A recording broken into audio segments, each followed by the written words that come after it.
Bienvenidos a Preguntas y Respuestas, con Feliberto Vázquez Rodríguez, el espacio donde la curiosidad se encuentra con la sabiduría divina. En este viaje de exploración a través de las páginas de la Biblia, buscaremos respuestas a las preguntas más intrigantes, profundizaremos en las enseñanzas bíblicas y descubriremos cómo aplicarlas en nuestra vida diaria.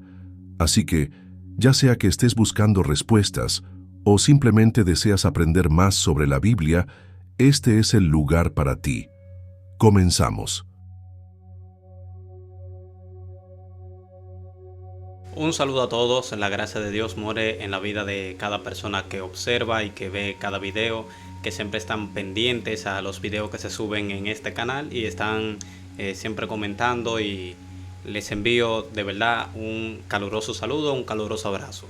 Les había informado de que venía con una serie de videos sobre preguntas y respuestas, es decir, las preguntas que usted deje en los comentarios de los videos, ya sea en YouTube, ya sea en Instagram o en TikTok, yo le estaré guardando, haciéndole una captura y luego dándole una respuesta un poquito más extensa de la que muchas veces doy en Instagram, que es solamente de 1 minuto por el formato de Instagram o de TikTok.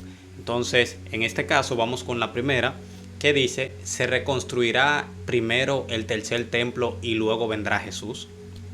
Esto es una buena pregunta, honestamente, que lleva a muchos temas de discusión. Primero, ¿se reconstruirá otro templo? Y luego, ¿en qué tiempo y por quién será construido? Los amilenialistas y los premilenialistas no se ponen de acuerdo con respecto a esto, pero yo, que soy evidentemente un premilenialista dispensacional o futurista, sí considero ciertamente de que sí se va a construir un templo. Yo creo que sí va a haber una construcción en el tiempo final, no un tercero, por algunas razones que le voy a señalar a continuación. Lo primero tiene que ver con la profecía del profeta Ezequiel, que a partir del capítulo 40 habla de la descripción de un templo futuro. Tras la descripción de la gran batalla final en el tiempo de la gran tribulación, esta sección de Ezequiel 40 al 48 se incluyen detalles específicos del reino milenario del Mesías. Así que se encuentra más información específica sobre el reino milenario que en todas las profecías del Antiguo Testamento. Solamente en estos 8 capítulos se encuentra más que cualquier otro pasaje del Antiguo Testamento, no importa cuál menciones. Podría considerarse como el lugar santísimo en comparación con los demás pronósticos sobre el reino y sobre el milenio, como lo entendemos los premilenialistas, en todo el Antiguo Testamento. En muchos sentidos, estos capítulos son más importantes, son los más importantes del libro de Ezequiel, porque se refieren a la realidad última y constituyen el punto crucial de la profecía de Ezequiel y la restauración de Israel, que es a donde lleva lógicamente el curso de la narrativa que va llevando Ezequiel a lo largo de su libro. La sección evidentemente incluye 3. 1 es el nuevo templo, 2 es el nuevo culto de adoración y 3 es la nueva repartición de la tierra prometida. Hay algunas formas de interpretación en las cuales se han intentado abordar dicha profecía del templo, pero entiendo que la correcta es la premilenial, que la toma desde un punto de vista literal, como dice Arnold Gebelein. La verdadera interpretación es la literal, que ve estos capítulos como una profecía aún sin cumplir, y que se cumplirá cuando Israel haya sido restaurado por el pastor y cuando su gloria sea otra vez manifestada en medio de su pueblo. El gran edificio que contempló Ezequiel en su visión profética será una realidad y todo se cumplirá. Merrill Unger también concluye de la siguiente manera: el templo de Ezequiel es un santuario futuro literal que será construido en Palestina, como se describe en el milenio. El sitio del templo en la tierra se presenta claramente en las Escrituras, como afirma el autor anteriormente citado. El templo mismo estará situado en medio de este cuadrado, la porción santa, y no en la ciudad de Jerusalén, sobre un monte muy alto, que estará milagrosamente listo para este propósito cuando haya de erigirse el templo. Este será el monte de la casa de Jehová, establecido como cabeza de los montes y exaltado sobre los collados, al cual vendrán todas las naciones. Ezequiel describe el cuadro en el capítulo 37, versículo 27. Estará en medio, sobre o por encima de ellos.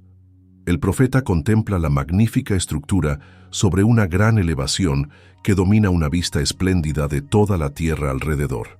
En segundo lugar, Zacarías, capítulo 14, versículo 16 en adelante, también describe que en el reino milenial los que sobrevivan a la guerra tendrán que venir a Jerusalén a adorar al Señor en la fiesta de los tabernáculos, lo cual indica o implica necesariamente tiene que haber un templo construido. Se celebrarán 3 fiestas totales en este reino. La primera tiene que ver con la fiesta de los tabernáculos, que es la que menciona Zacarías 14. La segunda es la fiesta de Año Nuevo, que menciona Ezequiel 45 de 18 al 20. Y la tercera es la Pascua, que enseña Ezequiel 45 del 21 al 25. Estas fiestas no serán más eficaces que las fiestas del tiempo mosaico o la Cena del Señor en la era eclesiástica. Que se entienda, ya que todas ellas cumplen funciones simbólicas, bien sea como una anticipación o una recordación del sacrificio único que Cristo ofreció en el Calvario una sola vez y para siempre. No es como los amilenialistas a propósito quieren tergiversar la información y decir de que nosotros creemos que el sistema sacerdotal del Antiguo Testamento va a volver a construirse y se va a querer ofrecer sacrificios por los pecados. No tiene nada que ver a eso. Los holocaustos también se hacían como una forma de adoración. No tenían el sentido único de que sea solamente para perdonar pecados. Y yo siento que es a propósito que lo hacen ciertamente como una forma de desmeritar la postura premilenial, lo cual para mí no es justo ni es honesto. Por último, la profecía de las 70 semanas de Daniel, que según mi postura, la última aún no se ha cumplido, según mi postura, por eso soy premilenialista futurista, habla de un tiempo futuro de 7 años donde el anticristo cometerá la abominación desoladora, una palabra que aparece 2 veces en la profecía del profeta Daniel.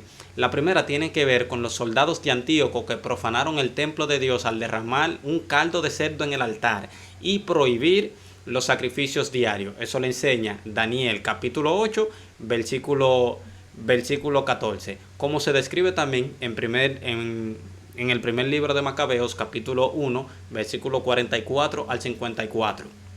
El hecho de que Jesús, siglo después, reitere el acto en el tiempo futuro cuando haya una nueva persecución contra los siervos de Dios, contra los judíos nuevamente, requiere que debe haber un tiempo en el que haya un templo en función para que eso suceda. No puede haber una abominación desoladora si no hay un templo construido para que suceda eso. ¿Cuál fue la abominación desoladora en aquel tiempo? Derramaron sangre y caldo de cerdo en el altar y sacrificaron un altar, y si mal no recuerdo, si la memoria no me falla, pusieron también una estatua de un dios dentro del altar. ¿Cómo se cometerá la abominación desoladora en el tiempo futuro? Cuando Jesús dice, cuando vean la abominación desoladora de la que habló el profeta Daniel, el que lee entienda, entonces los que están en Judea huyan a los montes, etcétera, etcétera, etcétera. Pregúntese usted, no necesariamente necesariamente no se necesita que haya un templo para que esto vuelva a suceder nuevamente.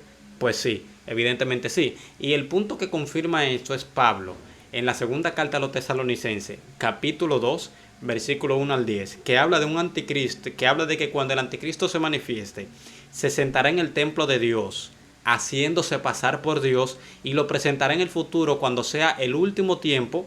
Y lo presenta a él en el futuro cuando sea el último tiempo, y que esto traiga el día del Señor, es decir, la ira de Dios sobre el mundo, que siguen el sistema del anticristo. Y nuevamente esto exige que haya un templo o una edificación futura donde se adore a Dios, y que el anticristo profane haciendo la abominación desoladora de la cual habló el profeta Daniel y Jesús, que es el hacerse pasar por Dios, sentarse en el templo de Dios. Y va a haber alguna forma, no estoy diciendo necesariamente que tienen que sacrificar un cerdo dentro del altar, aunque puede suceder, pero puede hacer cosas que no vayan en lo prescrito en la ley de cómo se debe adorar en el templo, los tipos de sacrificios que se deben hacer y demás. Hay muchísimos más argumentos que se pueden presentar, pero entiendo que en el formato de esta sección con esto es suficiente. Un punto antes de terminar es el hecho que siempre me hace ruido de tercer templo, segundo templo, cuarto templo y etcétera. Con respecto a el templo de Ezequiel, es evidente de que este templo está hablando del tiempo futuro, del milenio, como lo entendemos los premilenialistas. Habla del milenio. El punto que a mí me hace ruido es el de la profecía de Daniel y el de la profecía de Pablo, que habla de que va a haber un tiempo, y va a haber un tiempo donde va a haber un templo construido y el anticristo va a profanar ese templo. ¿Cuál es mi problema específicamente con ese argumento? Que no creo que se refiera al templo de Ezequiel, y estoy siendo lo más justo y honesto posible. Yo lo que he entendido a través de los tiempos, no tengo base bíblica para eso, no tengo forma de argumentarlo, no tengo forma de defenderlo, ni nada. Lo que creo, mi parecer, haciendo una armonía temática de las escrituras, lo que yo creo que sí va a suceder es que va a haber un levantamiento de una edificación donde se adore a Dios, que va a ser auspiciada ya sea por el anticristo, por el sistema maligno que va a haber en el último tiempo, donde Israel, que nosotros lo vemos hoy en día en la noticia y demás, que tienen plano para la reconstrucción de un templo y demás. Yo creo que ellos lo van a hacer por medios mundanos, por financiación política, por permisos y acuerdos políticos y así sucesivamente, recibiendo ayuda, lo que sea. Hablo así porque no tengo evidencia de lo que va a suceder. Y va a haber una edificación donde se va a adorar a Dios y donde se va a cometer la abominación desoladora y donde el anticristo se va a sentar como Dios, haciéndose pasar por Dios y demás. Eso ya cuando venga el tiempo final, yo creo que sí va a ser destruido. Y que entonces el templo del milenio del que habla Ezequiel específicamente, que habla ya del tiempo futuro, el tiempo del milenio, ese sí va a ser construido por el Mesías. Por eso una vez en un pequeño debate que tuve, cuando me hablaron de ese tema, no quise como profundizar mucho por el hecho de que mi postura sé que iba a ser un poquito contraria o se iba a ver un poquito más extraña, pero yo creo que sí va a haber un templo construido en el tiempo futuro donde el anticristo va a profanar, y creo entonces que el templo del que habla las escrituras, el del milenio final, donde se va a ofrecer la adoración a Dios de una forma recordativa solamente, creo que sí ese va a ser construido por el Mesías en el tiempo del fin. Así que hasta aquí el video de hoy. Dejen sus preguntas, dejen su comentario, qué les pareció. Si no están de acuerdo, perfecto. Podemos compartir ideas, podemos diferir sanamente. Y yo los estaré leyendo. Las preguntas que dejen, evidentemente, haré un video sobre ellas. De cualquier tema, ciencia, filosofía y teología.